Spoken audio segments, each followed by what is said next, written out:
हमारे साथ ज्यादा चर्चा करने के लिए इस पूरे मसले को लेकर रक्षा विशेषज्ञ प्रफुल्ल बख्शी जी जुड़े हुए हैं। सर, बहुत स्वागत करती हूँ हिंदी खबर में आपका। और सबसे पहला ओपनिंग रिमार्क मैं इसी पर लूंगी कि मिडिल ईस्ट में अभी जो हालात बन रहे हैं उसे आप कैसे देख रहे हैं, क्योंकि पहले तक अमेरिका की एंट्री नहीं हुई थी, पहले तक दो देशों का ये मसला था। अब अमेरिका की एंट्री होने पर पूरे विश्व की निगाहें इस युद्ध पर टिकी हुई है। आप बिल्कुल ठीक कह रही हैं। ये जो पहले दुनिया सोच रही थी कि अमेरिका ने धमकी दी है, पर दुनिया भूल गई कि अमेरिका जो धमकी देता है, जैसे इराक को दी थी और उसने 2 युद्ध किए थे इराक के साथ में, बहाना ढूंढा था वेपन्स ऑफ मास डिस्ट्रक्शन। इसी तरीके से अमेरिका बहुत देर से ट्राई कर रहा था ईरान के साथ में अपना कुछ अपने मन इस बात को जरा सामने रखे और दो हाथ करे, और यही अमेरिका ने मौका ढूंढ लिया, उसको मौका मिल गया। और अमेरिका ने चेतावनी जो दी थी कि अगर आपने यूरेनियम वेपन्स ग्रेड यूरेनियम के ऊपर प्रतिबंध नहीं लगाया और टेररिज्म इत्यादि का जो उसने और भी जो ब्यौरा दिया है, अगर वो नहीं किया, इजराइल पे अटैक करना बंद नहीं किया, तो मैं आपके बहुत जिसको कहते हैं कि एक किस्म से सजा दूंगा। और उन्होंने वो अटैक कर दिया। जो 2 अटैक जो न्यूक्लियर रिएक्टर थे, जो ननांस और बोर्दो, उसके ऊपर तो अटैक किया ही, इस्फहान पे भी अटैक किया।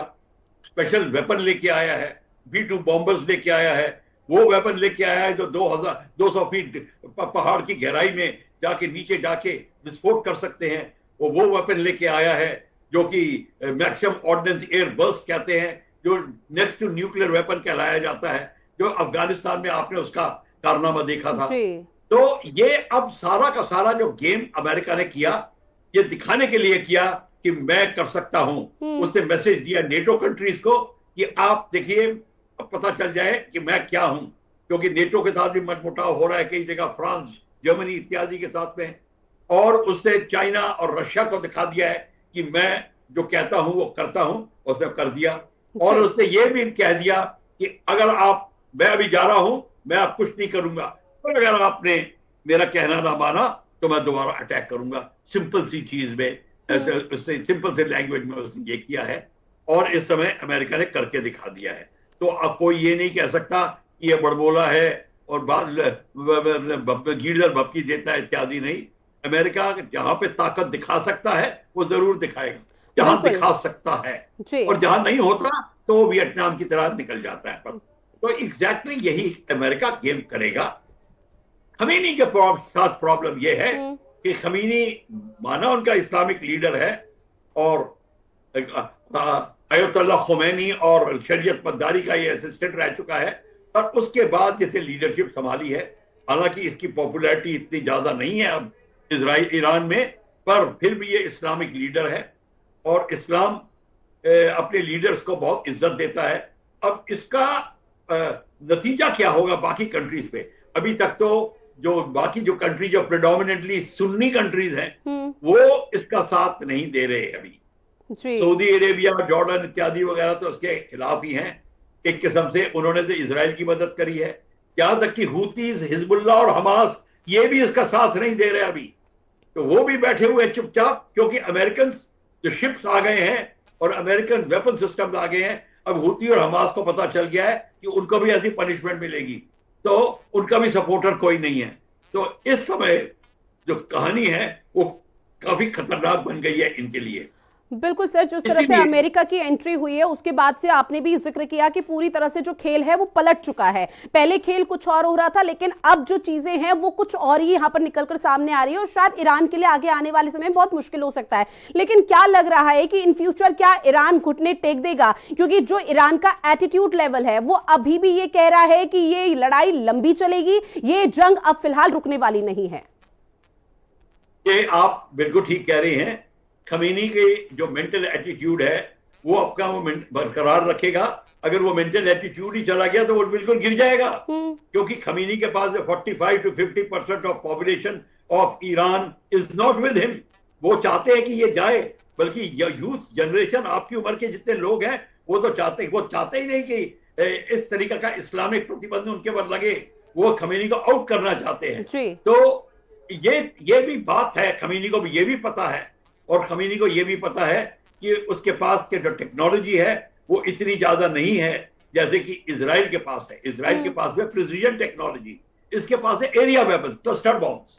अब क्लस्टर बॉम्ब वो डालेगा, जैसे कि हमने डिस्कस कर चुके हैं, वो क्लस्टर बॉम्ब से वो सिविलियंस मरते हैं और मरते रहेंगे। वो इससे कोई डरता नहीं है। एक बार लड़ाई शुरू हो जाती है, मैं बता दूं, एरियल बॉम्बिंग से कभी विक्ट्री नहीं आती।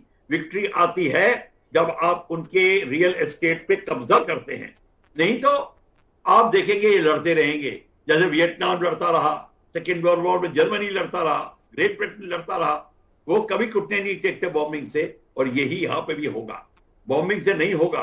हाँ, अगर न्यूक्लियर वेपन इस्तेमाल करेंगे तो वो दूसरी बात होगी, एट द मोमेंट नहीं की। पर एक और बड़ी बात बता दूं आपको, इस समय अमेरिका ने एक वर्ल्ड के जिनीवा कन्वेंशन के तहत गलती करी है। जो न्यूक्लियर रिएक्टर होते हैं और जो डैम्स बड़े होते हैं और डाइक्स जो होती हैं, ये डेंजरस फोर्स कहलाते हैं। और सारी कंट्रीज ने साइन किया है जिनीवा कन्वेंशन पे कि इन पे हमला नहीं होगा। अगर इन पे हमला होता है तो इतना भारी नुकसान होगा कि इंसानियत बैठ जाएगी, जैसे चेरनोबिल में हुआ, जैसे हिरोशिमा में हुआ, ये इत्यादि जो ये है। इसीलिए सब कंट्री ने साइन किया हुआ है। अब ये देखना होता है कि ईरान, ये अमेरिका के ऊपर क्या कार्रवाई होती है, क्या कंट्रीज में हिम्मत होगी कि उसको इंटरनेशनल क्रिमिनल कोर्ट में ले जाया जाए। ये भी अभी देखने की बात है। तो अभी ये सारी की सारी बातें जो हैं अब उभर के आने वाली हैं। और चाइना और रशिया के तो बात ही नहीं हुई, अभी वो वेट कर रहे हैं कि वो किस तरीके से दाव लगाएं और वो कहां लगाएंगे। रशिया तो ऑफकोर्स उलझा हुआ है यूक्रेन में, चाइना वेट कर रहा है कि मैं अपनी पूरी कमर्शियल एक्टिविटी को उस पर ध्यान दूं कि मैं ईरान की मदद में करने ध्यान दूं। तो अभी इस समय बात 3 या 4 दिन लगेंगे आपको किस करवट बैठता है ये देखने के लिए।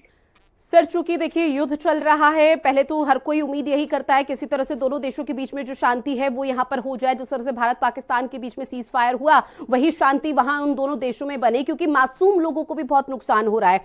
लेकिन जिस तरह से अमेरिका की एंट्री हुई, इसका जिक्र बार बार किया जा रहा है, क्योंकि पूरी तरह से अब जो पूरे विश्व की नजरें टिकी हुई है उसके आधार पर क्या ये मानकर चला जाए कि अब इसराइल और ईरान नहीं बल्कि डोनाल्ड ट्रंप और खामेनेई के बीच में युद्ध हो रहा है?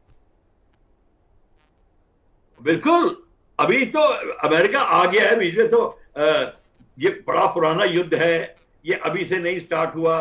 अमेरिका और ईरान एक समय में बहुत गहरे दोस्त थे, यहां तक कि इजराइल और ईरान भी बड़े गहरे दोस्त थे।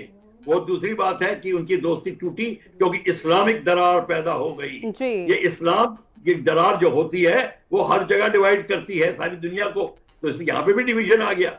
अब इस्लामिक दीवार ने, दरार ने जो इनको डिवाइड कर दिया है, इसके तहत ये लड़ाई उस समय से चली जब से शाह का पतन हुआ और अभी भी वो चल रही है। ये हुतीज वगैरह जो अटैक होते हैं ये सब ईरान के पाले हुए हैं, वेपन चाइना से आ रहे हैं। चाइना रिमोट कंट्रोल से इनको लड़ा रहा था। अब हमें देखना है कि चाइना ईरान को कितनी मदद देता है और ईरान हुतीज को किस तरीके से उकसाता है। हुतीज, हिजबुल्लाह, हमास अभी चुप बैठे हुए हैं, ये भी चुप बैठे हैं क्योंकि उनको भी बड़ा खौफ है अमेरिका का और दुनिया का। यहां तक कि बाकी Islamic countries like Saudi Arabia, Jordan भी उनके खिलाफ है। तो इस समय इस्लाम जो है, अगर मैं मैडम बात करूं, ये एक्चुअली क्रिश्चियनिटी वर्सेस इस्लाम है। जूस बीच में आए हुए हैं, बात ये है। पर हमारे टेलीविजन में हम लोग शर्माते हैं ये बात कहने में, तो इसीलिए हम अमेरिका और ईरान की बात करके इसको टाल देते हैं। बात सारी ये है। सर, एक और रिएक्शन मैं आपसे लूंगी और ये समझने की कोशिश रहेगी, भारत पाकिस्तान के बीच में जब युद्ध जैसे हालात बने थे तो हमने देखा था कि पाकिस्तान चारों तरफ से घिर चुका था। चाहे पाकिस्तान अपने ही प्रांत में देख लिया जाए, कई प्रांत जो पाकिस्तान पर ही निशाना साधने की कोशिश कर रहे थे। भारत से तो युद्ध बाद में था। अब जो इजराइल और ईरान के बीच और अमेरिका की एंट्री की हुई है, तो क्या ये मानकर चला जाए कि ईरान भी अब चारों तरफ से घिरता हुआ नजर आएगा? एक तीर से कई निशाने यहां पर इजराइल और अमेरिका की तरफ से किए जा सकते हैं। मेरे को आपका क्वेश्चन समझ नहीं आया, पाकिस्तान की बात क्या कर रही थी?